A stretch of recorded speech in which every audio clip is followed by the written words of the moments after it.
দিয়েছেন আমাকে 500 টাকা। কফিল উদ্দিন দেওয়ান 200 টাকা সিন্নির জন্য মাজারে দিয়েছেন। আমার আদরে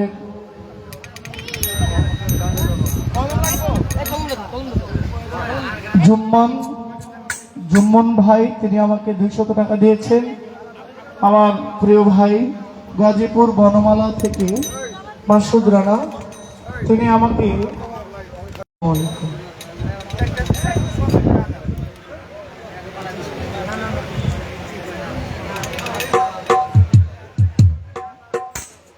সাউন্ডগুলো পাশে ঠিক করে দেন। যাই, সম্মানিত উপস্থিতি, জহির পাগলা অনেকগুলো গান পরিবেশন করেছে, অনেক উদাহরণ দিয়েও অনেকগুলো গান পরিবেশন করেছে। সেজন্য খুরশেদ মন্ডল ভাই অত্যন্ত একজন গানপ্রিয় মানুষ এবং এই দরবারের ভক্ত, তিনি সিন্নির জন্য 1000 টাকা এবং আপনার গানের সন্তুষ্ট আপনাকে 1000 টাকা 2000 টাকা পুরস্কৃত করেছে।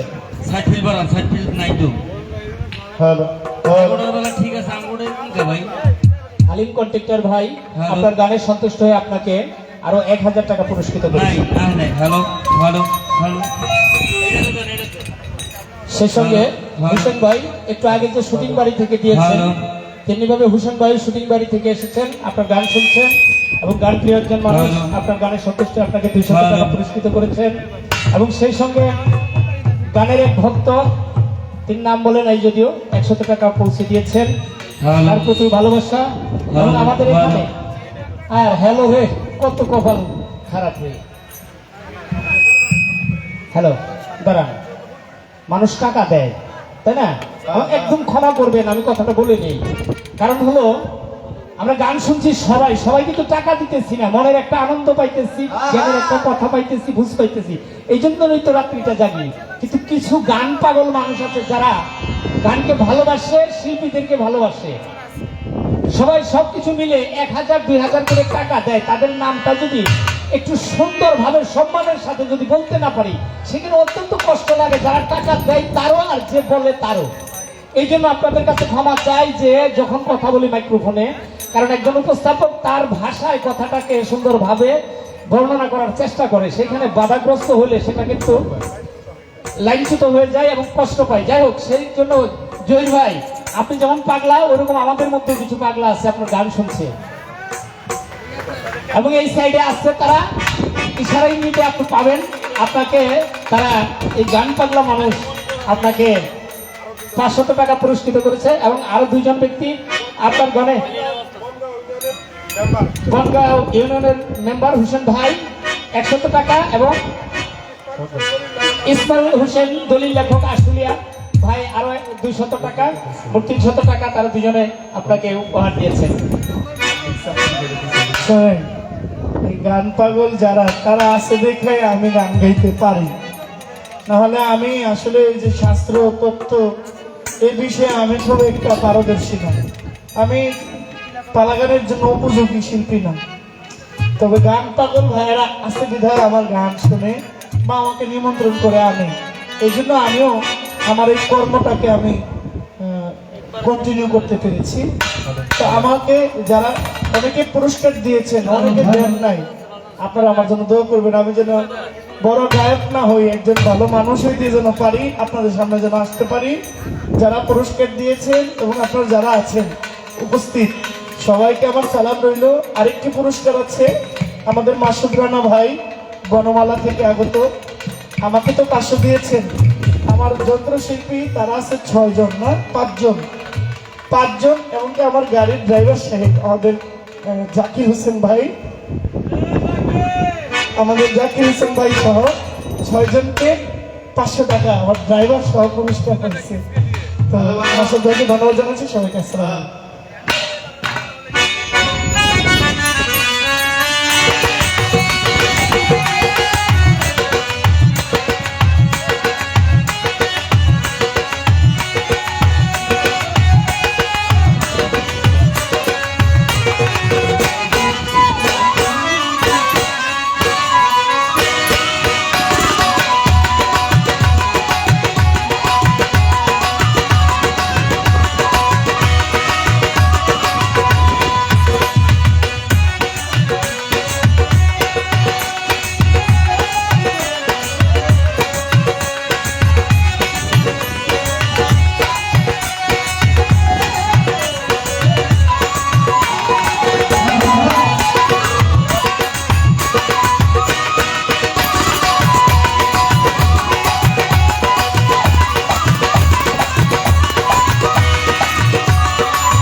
পাবলিক দেবো এটা সাইড ফেলে দিতেই পারবো না এগোটা সব জায়গায় বাঁচতেছে আমগোটা শুধু মনিটরে বাঁচতেছে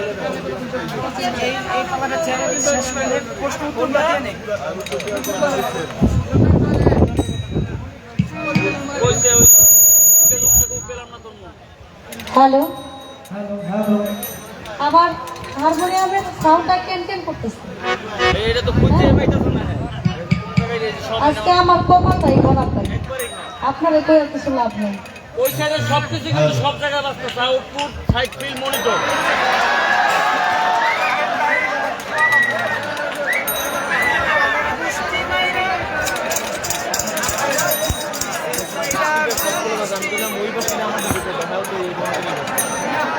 আমি বকালি খানা ওইটা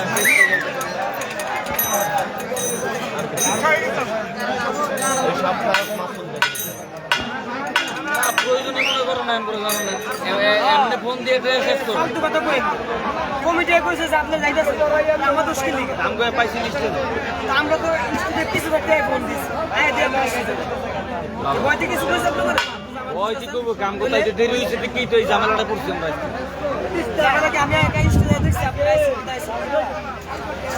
এমনি ফোন দিবি এছাড়া ফোন দিবি কি না আমি তো বলছি লোক আমি জানি যে আমরা এক লোকে যাবো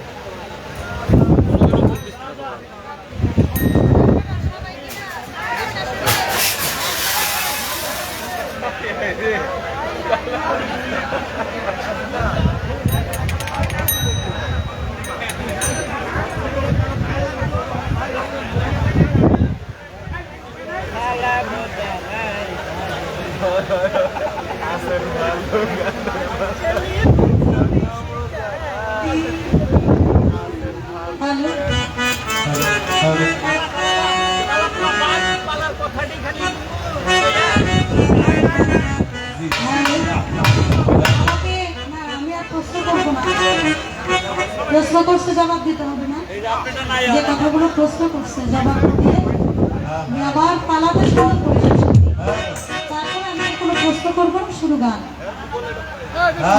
আমারটা একটু বানান এর মতো না ছিল এখন না জানি না জানি ভোগালটা দেন শিল্পীটা দেন নাম করে হ্যালো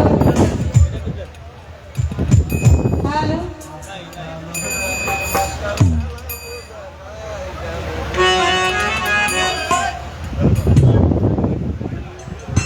আসছে আপনাদের সাথে ইন্টারনেট আছে এই কে বলাইছি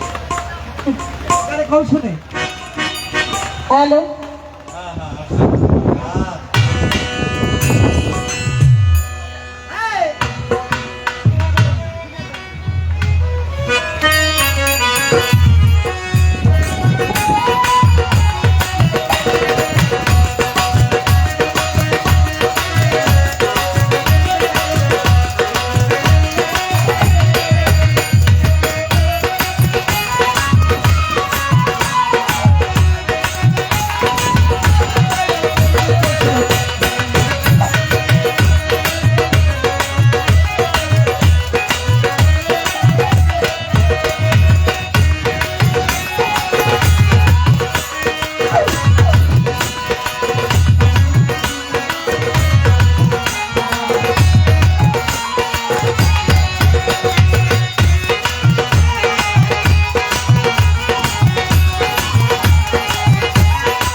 আমি আগে বলেছিলাম ভক্ত কিন্তু আমার খুব শক্ত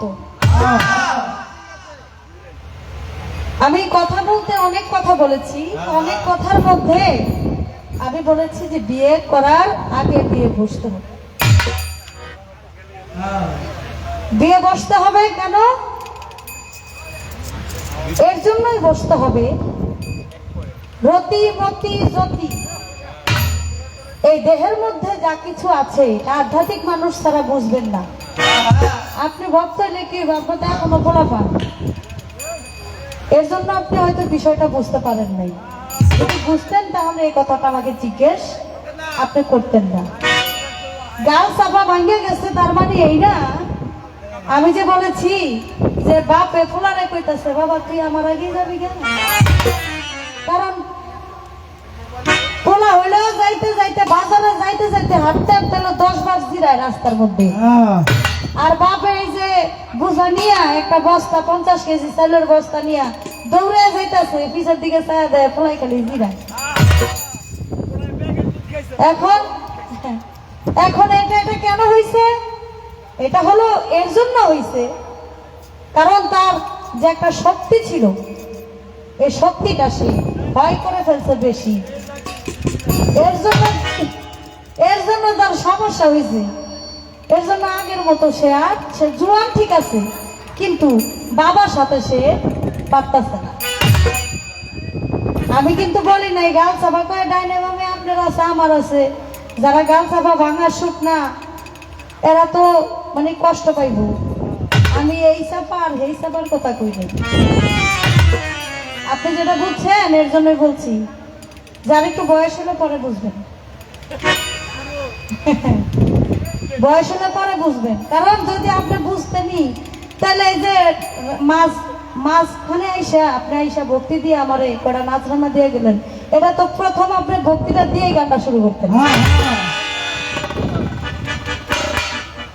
গুরু ভক্ত না, এটা তো গুরু শিষ্য পালা না যে আপনি মাঝ ভাইটাই আপনার আমার ভক্তি দিবেন। আপনারা যদি আগেই বুঝতেন তাহলে ভক্তিটা দিয়ে যেহেতু আপনি ভক্ত, ভক্তিটা দিয়ে আপনি শুরু করতেন, তাহলে আপনার এদিকে মন নাই, মন যেহেতু নাই আপনার জ্ঞান বুদ্ধি এখনো ভালো করে থাকে নাই। এই জন্য আপনি বলতেছেন যে আপনি সাধকের গানটার মধ্যে এই কথা বলেছেন, এই কথাটা আপনি বোঝেন নাই, এর জন্য আপনি করছেন। আমি এই চাপা ভাঙ্গা আর এই যে নেশাবানি করে চাপা ভাঙ্গে এই চাপার কথা আমি, আর ওই যে কামিনী ত্রিবেণী ঘাটে ওইখানে গেলে বেশি বেশি আপনি নারীকে নিয়ে এই গানটা গাইছেন, ভাঙা মাছ তুলসিরা বাদাম হাইলমা নানা বৈঠাতে কাঁঠাল নদীতে, সাধককে নারীকে নিয়েই লেগছে। আপনি যেটা বুঝছেন আপনি সেটা বুঝছেন, কিন্তু এখানে আমি আগেই বলছি যে আধ্যাত্মিক জগতের মানুষ আছে, সবাইকে সবকিছু বিষয় বুঝাইয়া বলা সম্ভব না। মারিফত মানে কি? মারিফত মানে গোপন, সব কথা প্রকাশ করতে হয় না, কিছু কথা নিজের মধ্যে রাখতে হয়। আর অল্পতেই যে বুঝতে পারে, আগ করলে যে গুরু কি বলবে এটা যে বুঝতে পারে, তার এত কিছু বলার দরকার হয় না। এখন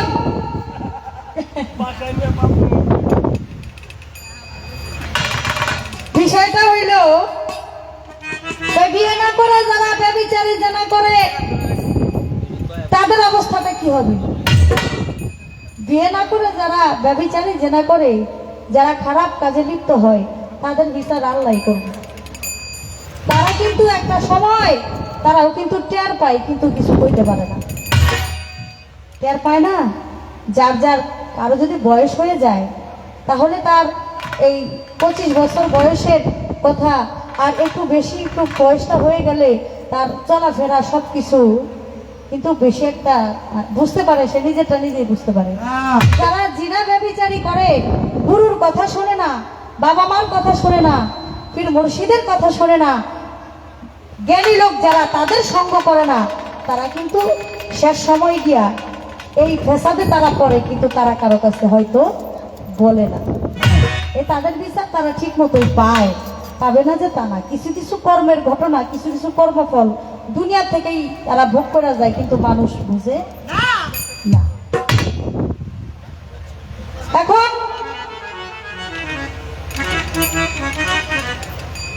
একটি কথা বলেছিলাম যে গুরুর কাছে মন্ত্র লইয়া খেলো মাইয়া লইয়া রে রঙ্গিলা দেশের নাইয়া, কয় আপনি আমার মন্ত্রটা শিখাইবেন, আপনি আমার মন্ত্র শিখাইবেন, আমি মন্ত্র শিখামো, আপনি আমার কাছে বলে দিয়েছেন আপনারা শিখামো, সবাই আমার কাছে বলে দিছে, আপনারা শিখাইতে গেলে সবাই সম্ভব, এটা সমস্যা না। যার যার গুরুর কাছে গিয়ে মন্ত্র শিখবে, সবার শিখানোর দায়িত্ব আমার না। যার যার শিখার তারতাল গুরুর কাছে গিয়ে শিখবো। আপনি শিখবেন সবার সামনে, আপনার শিখামুকে আপনার শিখাইতে শিখাইতে গাড়ি দেওয়া বাইতেও যাবো।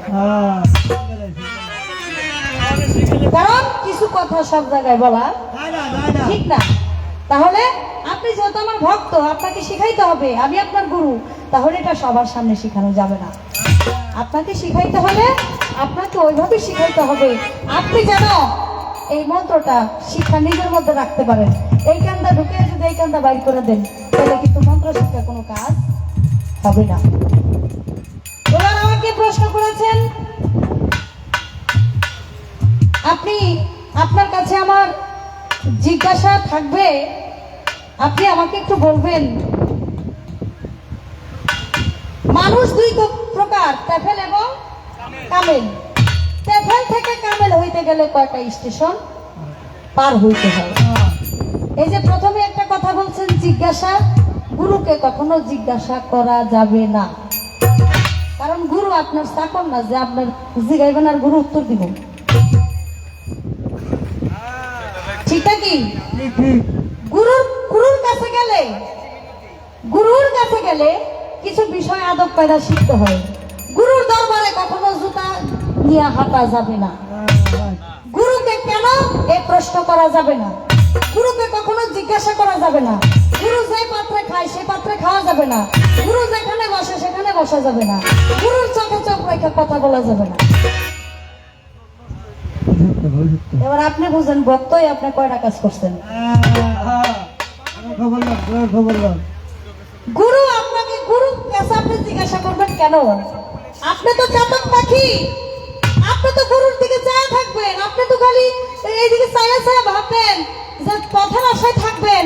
একটা চাতক পাখি যেমন আকাশের দিকে সারাক্ষণ চেয়ে থাকে কখন বৃষ্টি নামবে আর কখন সে বৃষ্টির পানি পান করে তার জীবন বাঁচাবে, ঠিক তেমনি করে একজন ভক্ত গুরুর পথের দিকে চেয়ে থাকে, গুরু কখন আসবে আপনি হাত জোর করে আপনার গুরুর পদধূলি আপনার পাপী দেহে মাখলে আপনার দেহটা শীতল হয়ে যাবে। আপনি আরাধনা করেই তো ফুল পাবেন না, আপনি আবার গুরুর জিজ্ঞাসা করবেন কেমনি?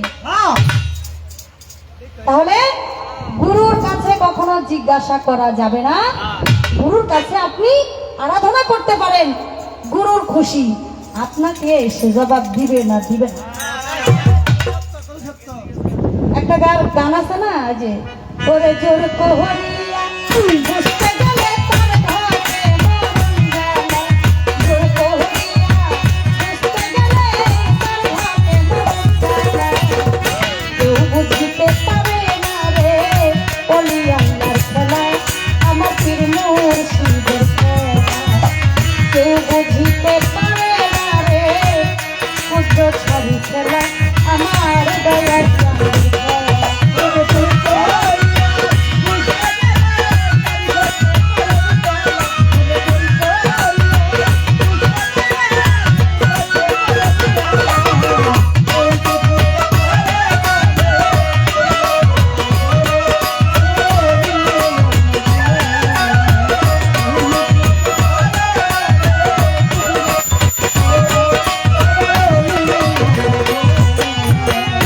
ভক্তির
করেছি আমি পালা বাদ দিয়ে দিব, কিন্তু আমার প্রশ্নের উত্তর তো আমার দিতে হবে। উত্তর দিয়ে আমি আর কোনো প্রশ্ন করব না। আমার কিন্তু গান যে প্রশ্ন করেছে প্রত্যেকটা প্রশ্নের মাথায় মাথায় আমার গান আছে। এই জবাব না দেওয়া পর্যন্ত আপনারা বুঝবেন না। আমার কাছে প্রশ্ন করেছেন যে এই স্টেশনটা কয় স্টেশন পার হইতে হয় আর গুরু কোন স্টেশনে আছে। কামক্রোধ ছয় জেলা ছেড়ে যেতে হবে কর্মপুর। বুঝে দেখ মন সাধন রাজ্য বহুদূর। হায় রে খুঁজে দেখ মন সাধন রাজ্য বহুদূর। আছে কর্ণপুরে কর্ণধারী সে যে তথায় মন বেপারি। মায়া রাজ্য ত্যায্য করি চলে যাবে বিশ্বাসপুর। সেই বিশ্বাসের ঘাট পার হলে পর পাবে চরণপুরের ভক্তির শহর। সেই শহরের পাশ পাইলে চলে যাবে ইন্দ্রপুর। খুঁজে দেখ মন সাধন রাজ্য বহুদূর। আছে ইন্দ্রপুরের 10টি থানা মাসুল বিনা যাওয়া যায় না। যেজন সাধ্য করে ওই 10 থানা সে হইয়াছে খুব চতুর। যখন কান সাগরের পারে যাবে ইন্দ্র দেবে যুদ্ধ দিবে। সে যুদ্ধে যে জয়ী হবে সেই যে যাবে সাধনপুর। খুঁজে দেখ মন সাধন রাজ্য বহুদূর। আছে জ্ঞানের রাজ্য সাধন দেশে সেই দেশেতে জেগি আছে শক্তির অধিকার হইয়াছে প্রেম সাগর আনন্দপুর। সেই প্রেম সাগর পাড়ি দিলে ভক্তির শহর তথায় মিলে। সেই প্রেম সাগর পাড়ি দিলে মুক্তির শহর তথায় মিলে।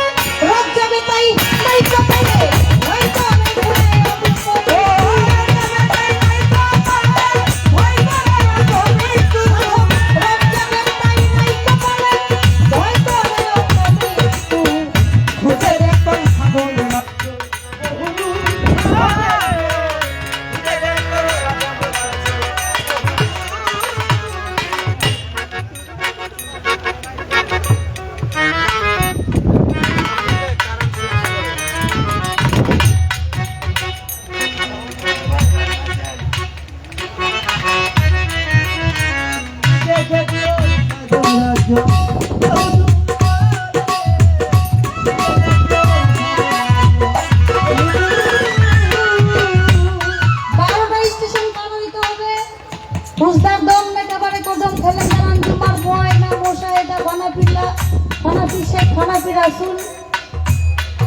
এইভাবে খানা পিল্লা বাঁকা পিল্লা 12টা স্টেশন পার হইতে হবে। খানা পিল্লার দেশে গেলে গুরুর সন্ধান পাওয়া যাবে।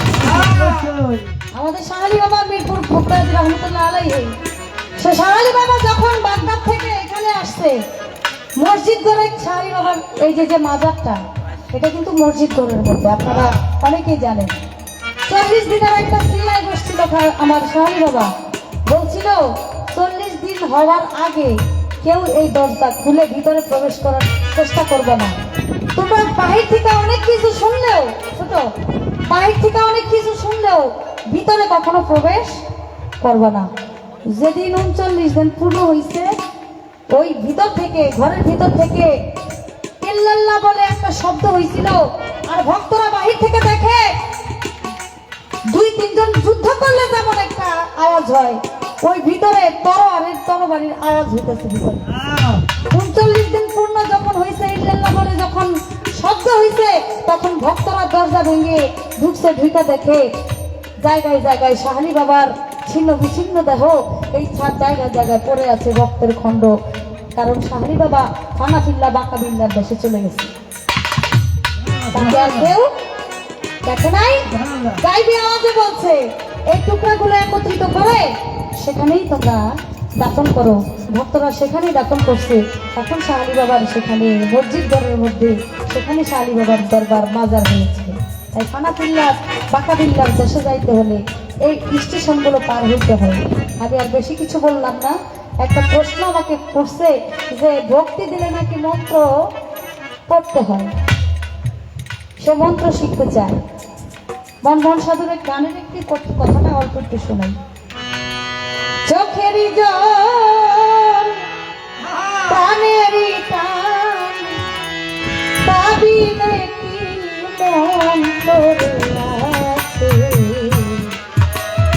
প্রাণের প্রাণ কাছে ওরে একবার আখি নিয়ে আনো প্রাণের প্রাণ কাছে ওরে একবার আখি নিয়ে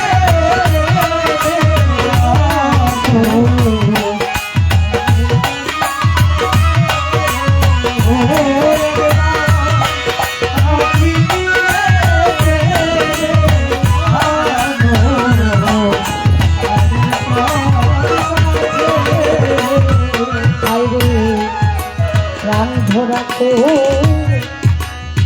রুল সুরে প্রেম ভাবে ডাকলে তারে রে এমনি এসে এসে এসে আনন্দে তার প্রাণ ফিরে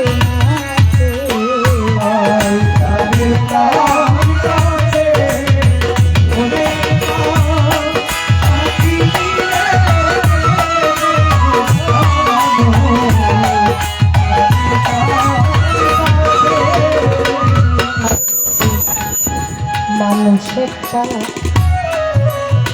খেলার পুতুল ওরা দয়াল মানুষের খেলার পুতুল খেলছে খেলা লাগুন রে আইয়ে যেই দেখলো খেলারি দুল মায়ের কোলে সারিয়া রে দিছে মায়ের কাছে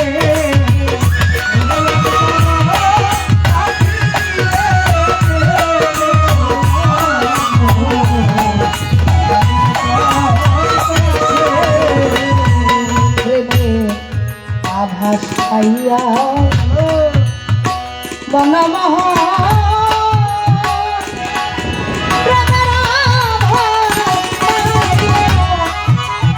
বনমহ কাস্তারাতে করছে প্রধন রে যদি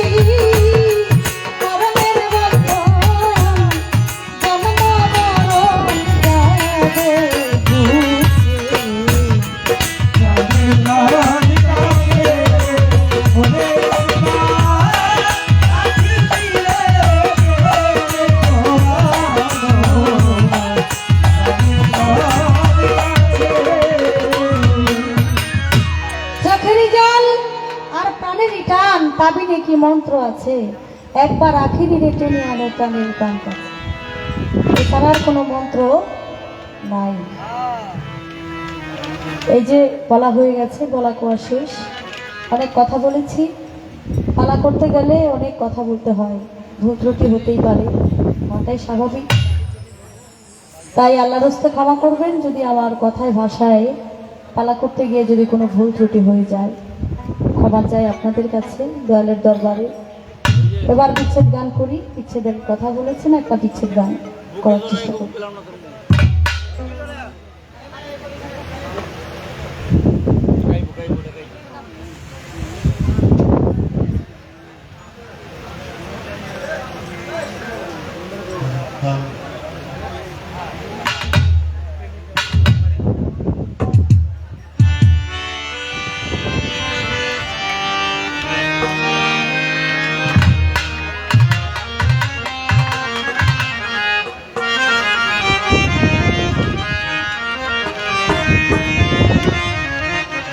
চমৎকার বিচ্ছেদের যিনি রাজা ছিলেন পাগল বাচ্চু সাহেব, সে দাদা ভাইয়ের একটি গান করলেন।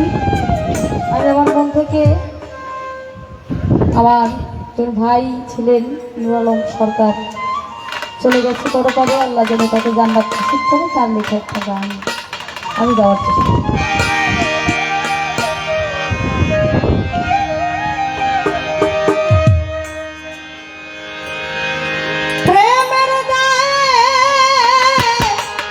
ছাড়লাম আপন ঘর বন্ধুরে, ছাড়লাম আপন বন্ধুরে, প্রেমের গায়ে ছাড়লাম আপন ঘর আর প্রাণ বন্ধুরে, আমি তোমার লাইগা আপন করে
আসসালামু আলাইকুম। মুক্তা আপার গানে সন্তুষ্ট হয়ে টাঙ্গাইল কৃতি আল্লাহ তাআলা আব্বাস মোল্লার নেখায় দান করে। আসসালামু আলাইকুম। এবং আমাদের বনবালা থেকে আমার এক ভাই এসেছেন, উনি আমাকে 500 টাকা দিয়েছেন, আমার সদ্য বড় ভাই আব্দুল কাদের ভাই। আমি ভাইকে সালাম জানাই।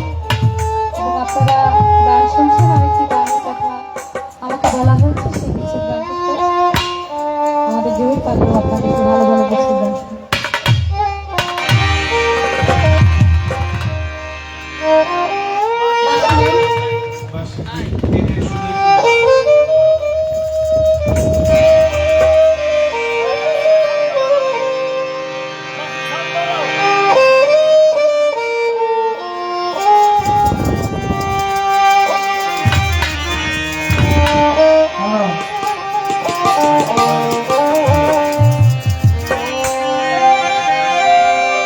এই বুকে জড়াইয়া তবু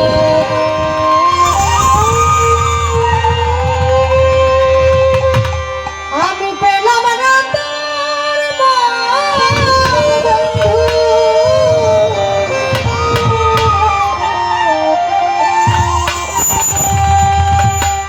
ভালোবাসি বলে দিলি আমায় এত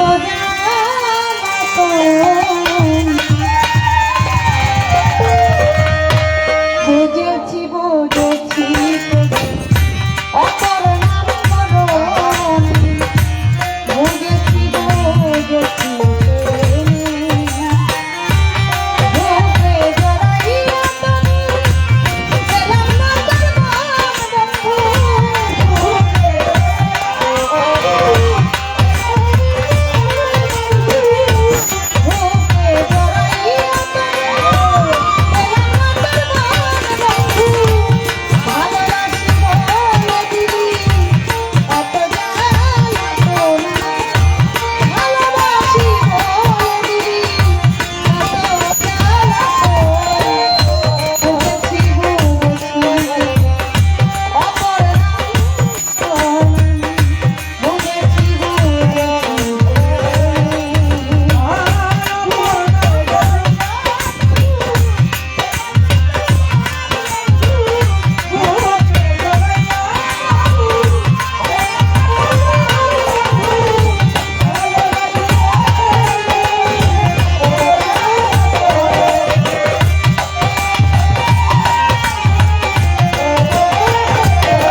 করেছিলেন এক মুরব্বী কাকাজি। আমি চেষ্টা করলাম গানটি গাওয়ার জন্য এবং অনেকে অনেকগুলো টাকা দিয়ে দোয়া করেছেন। সকলের প্রতি সালাম। আসসালামু আলাইকুম।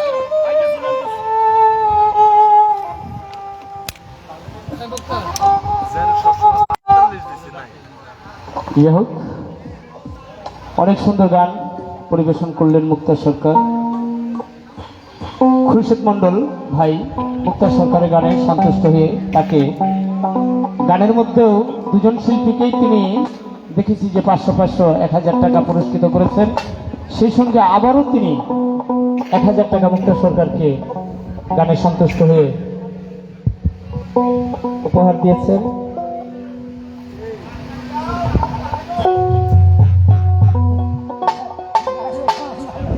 কিতাব আলী দেওয়ান ভাই আমাদের আসলে ইউনিয়ন কৃষক লীগের সম্মানিত সভাপতি 9 নং ওয়ার্ডের, তিনি আপনার গানের সন্তুষ্ট হয়ে আপনাকে আরো 500 টাকা পুরস্কৃত করেছেন।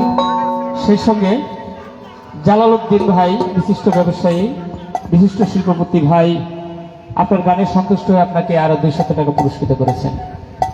ধন্যবাদ মুক্তা সরকারকে। হালি কন্যাদার সিনিতে 2000 টাকা দিয়েছেন। টাকাটা টাকাটা দিয়ে দিতেছে হালিম কন্ট্রাক্টর চানগাঁও। ধন্যবাদ।